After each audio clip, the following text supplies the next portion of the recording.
Good day everyone, I'm Tim Segura from Toyota Abad Santos and today gagawa tayo ng full in-depth review nitong 2024 Toyota Veloz. So let's go!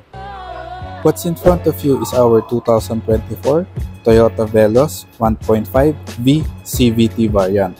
Ito yung top of the line variant natin sa Veloz.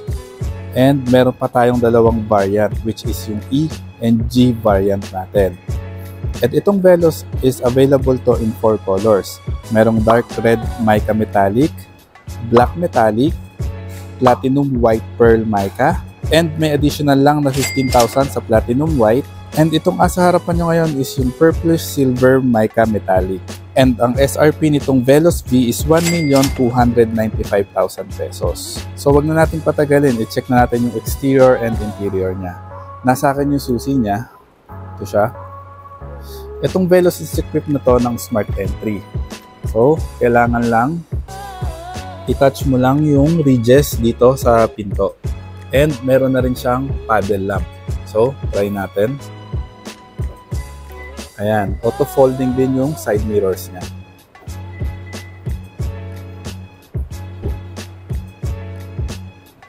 Ayan, pasok tayo. Then, ito yung interior ng Veloz natin. So, hindi ko pwedeng start yung engine niya. Pagaganahin ko na lang yung ignition. So, dalawang pindot sa start button. Ayan siya. Then, buksan natin yung headlights, fog lights, and hazard.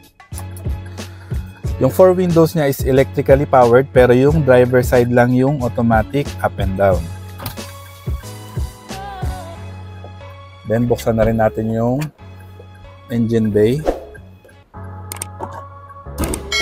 and yung fuel cap.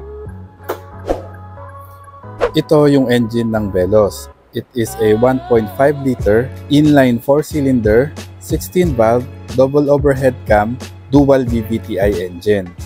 And it produces 106 horsepower at 6,000 RPM and 138 Nm of torque at 4,200 RPM. And yung transmission niya is CVT. So, ayan siya. Dito sa harap, naka full LED headlight na siya. Ito yung low beam, high beam, then yung turn signals natin, and ito din yung daytime running light natin. Sa baba is meron tayong halogen fog lights, tapos chrome accents dito sa gilid. Tapos ito yung front camera nung Veloz. Tapos ito yung front view niya. So ayan siya. So punta naman tayo sa side. Naka 17 inches na alloy wheels siya, and yung tires niya is Bridgestone Turanza, and yung tire size niya is 205 by 50 R17. And yung brakes natin dito is ventilated discs with ABS. Then, integrated na yung door mirror natin. Meron tayong side turn signal dito, 360 camera, and paddle lamp. So, yun siya. Then, ito yung side nung Veloz. Yung ground clearance niya is 190 mm. Tapos, dito sa likod is naka-disc brake din tayo. So, solid disc dito sa likod. Dito sa likod ni Veloz is meron tayong fin type na antena. Tapos, third brake lamp, and meron tayong rear defogger. Tapos ito, rear wiper natin, and yung full LED na taillight ni Veloz. So, ayan siya. And turn signals natin, dito yung reverse. Tapos meron tayong reflector dito and sonar sa ilalim. So, dalawang sonar yan, magkabila yung isa. Ayan siya. Then, Toyota badge natin, yung lights niya mula dulo hanggang kabila. So, ayan. Then, yung fuel tank capacity pala ni Veloz is 43 liters. So, gasoline siya, hindi siya diesel. So, ayan. Tapos, open natin siya. So, ito, yung Veloz natin, 7-seater siya. Then, dito, meron tayong storage pa. Ito, storage din, cargo light. And, ito, pocket pa dito, dito. And, ayan, cup holder, gas pocket, and 12 volts na power outlet. Tapos, yung seat niya is nafo-fold flat siya. Pwede siyang gawing long sofa mode. And ito, split siya ng 50-50. So, doon naman tayo sa second row. Dito sa second row, pagbukas mo ng pinto is meron tayong soft touch na synthetic leather dito. Tapos yung window controls and cup holder. Tapos cup holder ulit dito. And ayan, may storage. And yung seat niya pala is synthetic leather siya with fabric. Tapos itong second row niya is nai-split siya 60-40. And namumove din siya front and back. So pasok tayo. So, ayan. Meron tayong LED na lights dito. So ayan, I am 5'10" in height pero sobrang laki pa nung space dito sa second row. Tapos meron tayong pocket dito, another cup holder or bottle holder, pocket ulit dito. Then dito sa taas, yung dalawang aircon vent natin, fan speed, ayan siya, and ito deflector. So ito yung pang-adjust left and right. So, lipat naman tayo dun sa harapan.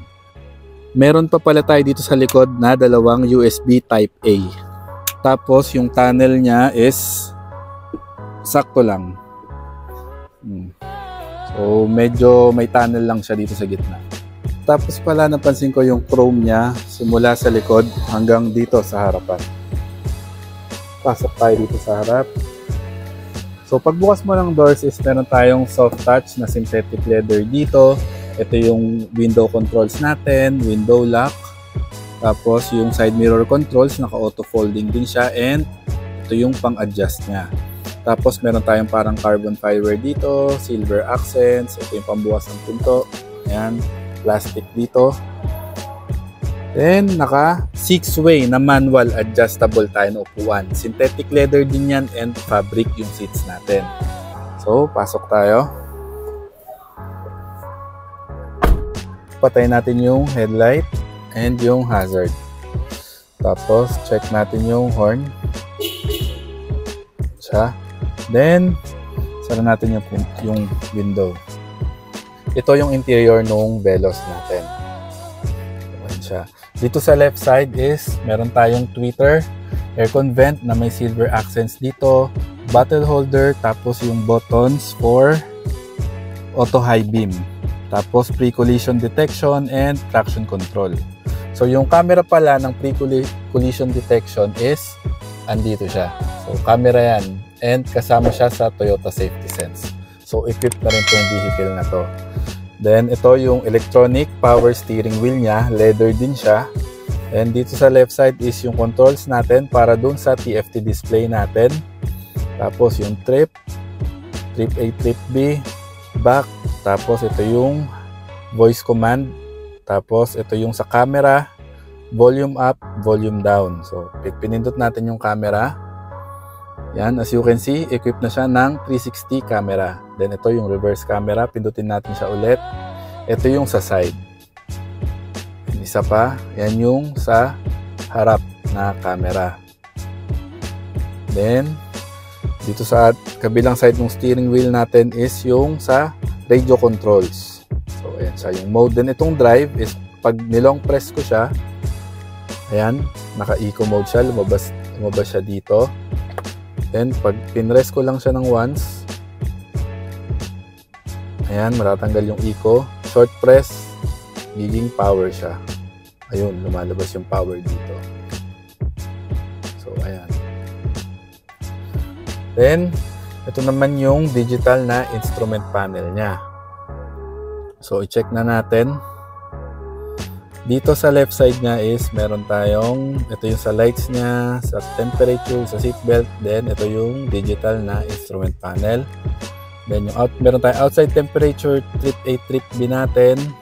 Tapos yung RPM, ito yung gear, tapos yung clock. Tapos ito yung iba-ibang, yan, nasa warnings tayo. Tapos ito yung hand parking brake natin. Tapos speedometer and fuel gauge. So, punta tayo dito sa ayan. Ito yung real-time na fuel consumption natin. In average natin 1 km per liter and yung range.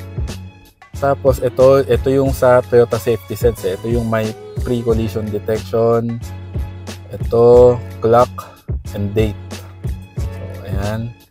Then ito messages, like warnings lang yan. Then settings, ito display. So alam nyo naman na yan. Time and date, designs. So pakita ko sa inyo yung iba't ibang design niya. Ito yung design 2, design 3, and design 4. So for me, parang maganda yung design 2. Then display settings, ayan, yung mga gusto mong baguhin. Then buzzer, ayan, yung mga warnings yan. Tapos ito, nababago pala yung turn signal type. So, try natin.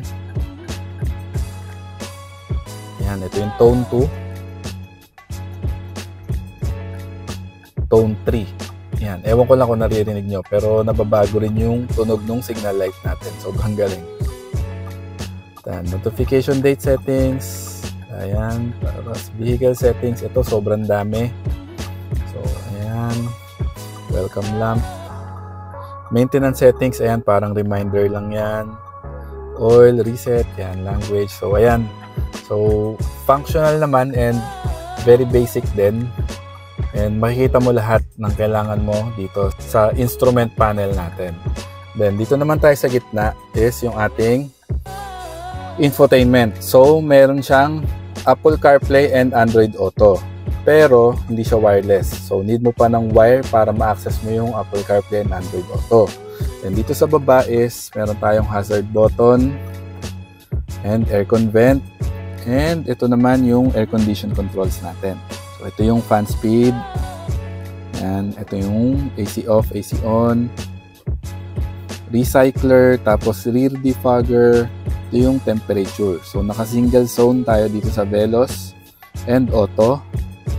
And off. So, ayan siya. Again, ito yung fan speed niya. Then, dito pa sa baba is yung ating engine start-stop. So, ito yung pang start and pang off. Then, ito yung seatbelt reminder natin sa rear passenger. And ito pala, yung palibot niya is naka-piano block siya hanggang dito sa baba. Then, ito yung shift knob natin. So, try natin siyang i-shift sa reverse. So, ayan, yung reverse camera and 360 camera natin. Then, neutral, drive, and yung sequential mode or yung manual. So, up and down siya. Pakita ko na sa inyo. So, ayan, naka-S tayo. Shift ko siya, isa. Ayan, naka-manual siya. Tapos, ito naman yung auto brake hold. So, itong auto brake hold is very useful siya kapag ka-traffic. Kasi kahit naka-drive ka lang, hindi natatakbo yung sasakyan basta naka-engage tong auto brake hold. And siya na yung kusang magbe-brake para sa'yo. Then ito naman yung electronic parking brake and meron tayo ditong wireless charging. So ayan, patong mo lang yung phone mo dyan and i-on mo. Tapos meron tayong center armrest. So leather din siya and storage dito. Tapos meron ding 12 volts na power outlet. So, ewan ko lang kung kita nyo, pero ayan siya. Tapos, dito sa taas, yung headliner natin is gray and LED light, night and day na rear view mirror. So, ayan siya.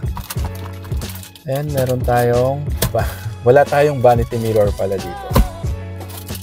Pero sa passenger meron, with light pa. So, di ba? Di pa binuo. And meron tayong cup holder dito. And storage. So again, ito yung interior nung Veloz natin. And nakakatuwa pa dito kapag ka pinatay mo siya. Ayan. Papaalam pa, see you. I hope nakatulong sa inyo itong video na to. And kung nagustuhan nyo ang aking video, please do like, share, and subscribe para updated kayo sa mga future uploads ko about Toyota. So for more inquiries, test drive, unit viewing, and kung buying kayo ng any Toyota units, i-message or call nyo lang ako sa number na naka-flash dyan sa screen. So yun lang po, stay safe and goodbye.